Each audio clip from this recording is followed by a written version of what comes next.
पुरुषोत्तम लाल जी, दोस्तों केंद्रीय मंत्री नितिन गडकरी देख सकते हैं। यहाँ उपस्थित विधायक आदरणीय नरेंद्र गुप्ता जी, आदरणीय श्रीमती सीमा जी, आदरणीय Shri Neeraj ji, doctor Sonilal Gupta, Shri Suman Gupta, Shrimati science institute का उद्घाटन हुआ ऐसा मैं घोषित करता हूँ।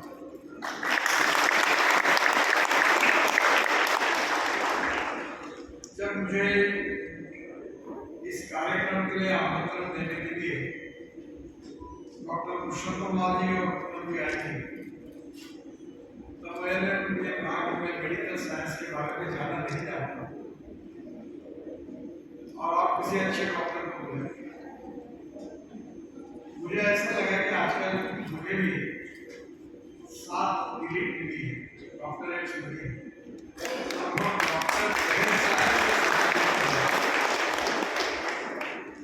और अभी भी मैं डॉक्टर इसलिए नहीं लगा था क्योंकि मैंने समझता कि उसके काबिल मैं है।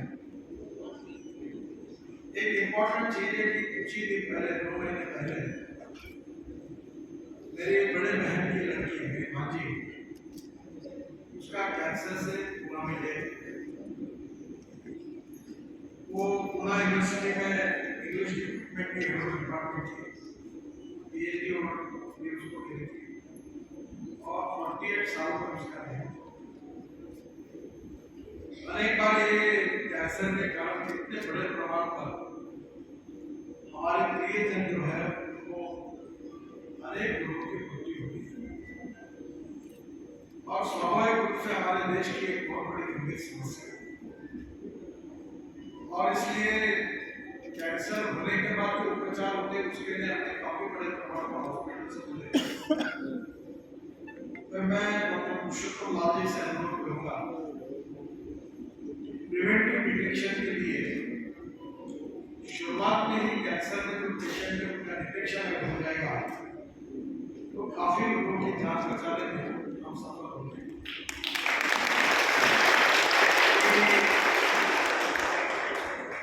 G20 के समय ब्रिटिश प्रधानमंत्री जी के साथ एक डॉक्टर साहब कैंसर के काम करते हैं, वो लंदन से आए थे, मुझे मिलने के लिए कानपुर आए थे। उन्होंने ऐसी लाइन एम्बुलेंस से चलाई है वो डिटेक्शन कर सकती है। मैं भी वैसे हेल्थ सर्विसेज में काफी काम कर रहा हूँ और इसलिए स्वाभाविक रूप से गरीब लोगों के लिए स्वास्थ्य में सुविधाओं में कितनी कठिनाइयां ये मैं देख रहा हूँ। अभी करीब 35,000 से ज्यादा लोगों का मैंने अपने क्षेत्र में फ्री ऑफ चार्ज हार्ट के ऑपरेशन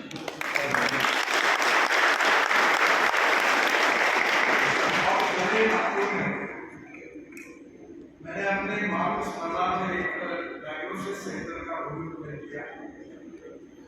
मैं जब एमएससीबी का मंत्री था तो विशाखापट्टनम में एक मेडिकल डिवाइस पार्क का निर्माण भी हुआ और मुझे खुशी है कि उसका 40,000 करोड़ का एक्सपोर्ट है। वो एमआरआई हमारे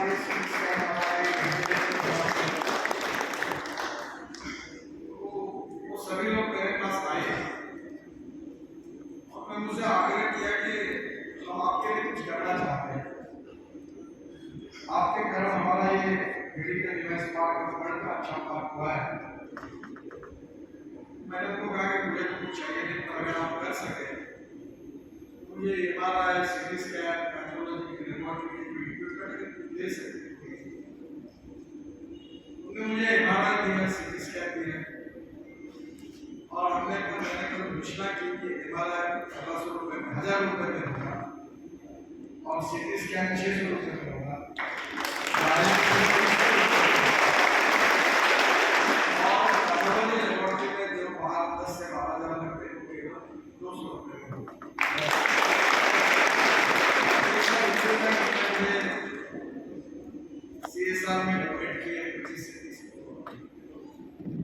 और मुझे इस बात की खुशी है कि हमारे देश में कोविड के समय जब उनके हाथ से जो वेंटिलेटर्स मैंने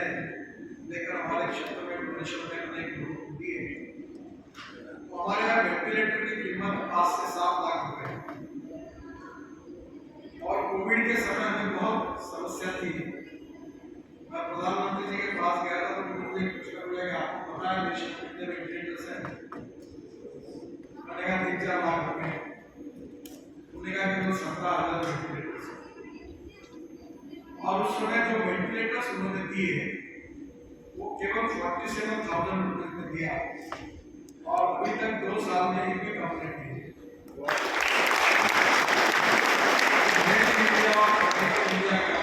वो उपयोग हुआ। मैं डॉक्टर साहब को अनुरोध करूंगा कि ऑर्गन ट्रांसप्लांटेशन ये भी हमारे लिए बहुत बड़ा चैलेंज है। मैं जैसे आज आपके इंस्टीट्यूट में आया, वैसे मैं एमजीएम इंस्टीट्यूट चेन्नई में गया था, केवल हार्ट ट्रांसप्लांट करते हैं, लंग्स ट्रांसप्लांट करते हैं और मैंने कैसी सिस्टम का उस समय मॉनिटरिंग किया था कि एयरपोर्ट पर हार्ट और लंग आने के बाद रोड में उड़कर ऊपर उड़कर हवा में उड़कर हॉस्पिटल में आते हैं। टेक्नोलॉजी में काफी बदल हुआ।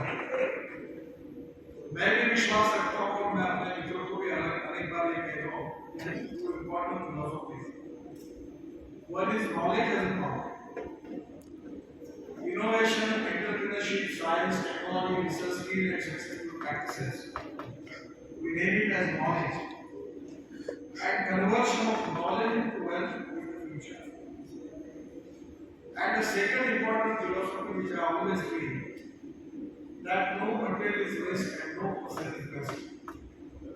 It is depending upon the appropriate technology, appropriate vision of the leadership that you can convert waste into wealth. और आज ही मैं एप्पल इंडस्ट्री के मैन्युफैक्चरर जो थे मालिक थे उनके साथ मीटिंग में था। अभी हम लोग 15 साल की कार स्क्रैपिंग करने के बारे में हमने लिखी है और आने वाले समय में काफी बड़ा टेक्नोलॉजी में बदल होगा।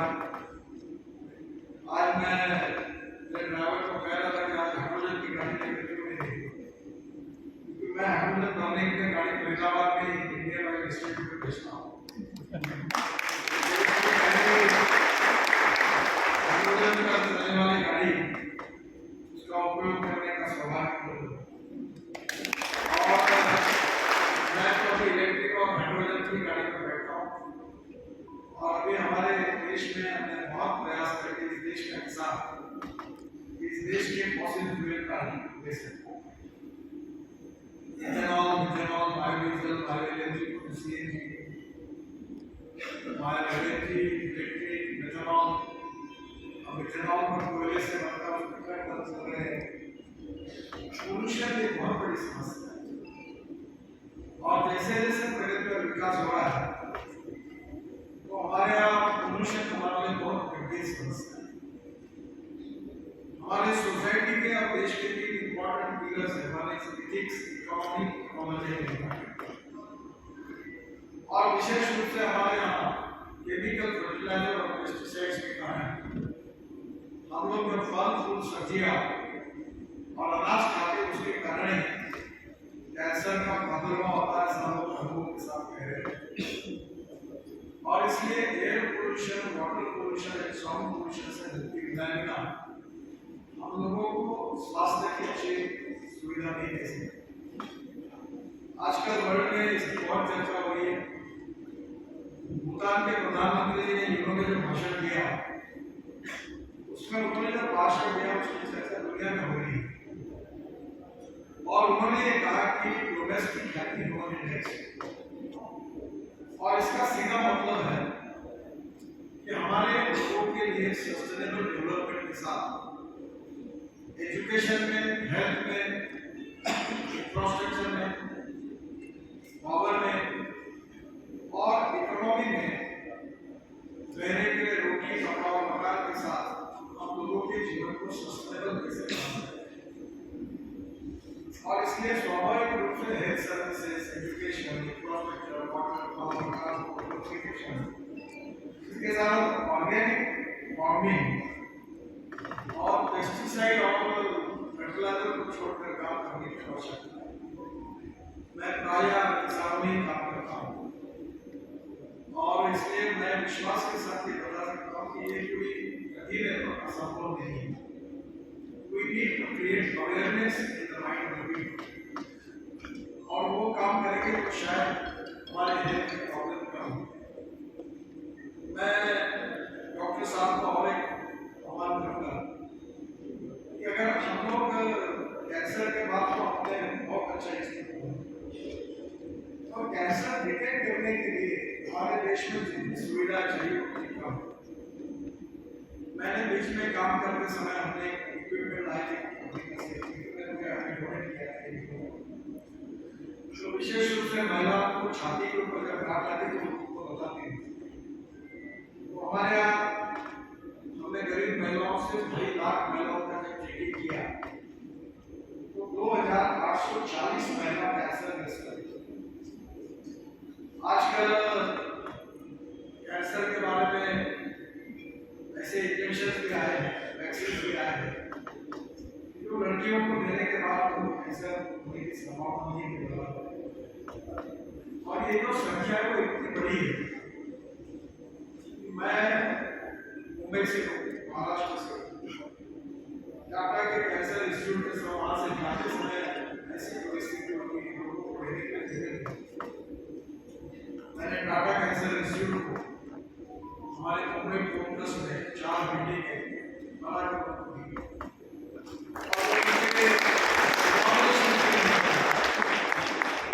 आंखों में आंसू आया क्योंकि ये पूरे देश भर से छोटे छोटे बच्चे जिनको कैंसर हुआ है वो अपने माँ बाप के साथ आ रहे थे और उनके तरफ देखते हुए कितना दुख होता है और ये बहुत गंभीर समस्या है।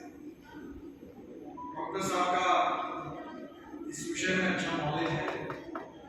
तो प्रिवेंटिव डिटेक्शन के लिए कोई कैंपेन, कोई अच्छी सिस्टम, कोई अच्छी टेक्नोलॉजी जो लो कॉस्ट होगी, अफोर्डेबल होगी, वो अगर होगी तो अच्छा उपयोग होगा। आपने हॉस्पिटल बहुत अच्छा बनाया और 350 बेड का मैं वैसे देख रहा था और मैंने हॉस्पिटल और मेडिकल कॉलेज की इकोनॉमी का थोड़ा अध्ययन किया। रिपोर्ट में मैंने 9 मेडिकल कॉलेज खोलने का हॉस्पिटल चलाना उसी समय फायदे में जब मेडिकल कॉलेज होगा, क्योंकि डॉक्टर से लेकर पैरामेडिकल मेडिकल जितने कोर्सेज के रही मैथ पावर सस्ते थे, हॉस्पिटल में इक्वल होती है और जिसके कारण हॉस्पिटल की इकोनॉमिक वायबिलिटी बढ़ती है। अब 350 के बजाय अगर 400 में हो जाए तो इंडियन मेडिकल काउंसिल की मान्यता मिल सकती है।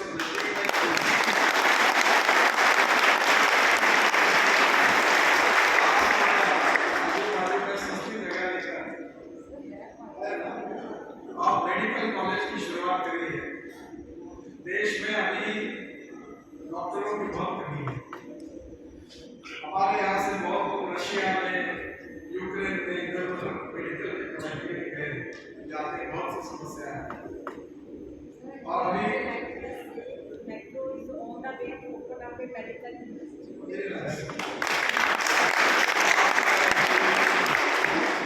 it is already decided to be a great thing for the people of this area, for the country, that you are going to open new medical college. For university is very important because university is related to the research, innovation, the futuristic technology and futuristic development and futuristic vision is very important for the country. For that reason, the Indian young talented people who will be most competent in the world. We are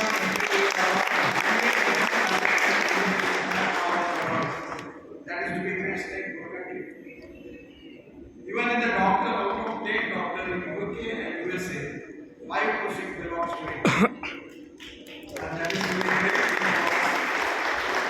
And also, when we need to export a lot of things from the country to strengthen our economy, at the same time by medical tourism, people from abroad, they can come to India for taking treatment. And I understand that majority hospitals are very good because a lot of people from abroad, they are coming to Faridabad for taking medical treatment. That is really important. I feel that the contribution of Dr. promotion of knowledge is very remarkable and historical. And this Metro Cancer Institute is going to help all in the future for the country for not only cancer treatment but preliminary preventive treatment by which we can find out and we can help people for the society. I am very happy about this institute. I am giving my all best wishes. I have the पूरी शुभकामनाएं. बहुत उद्देश्य है आपको देखा हूँ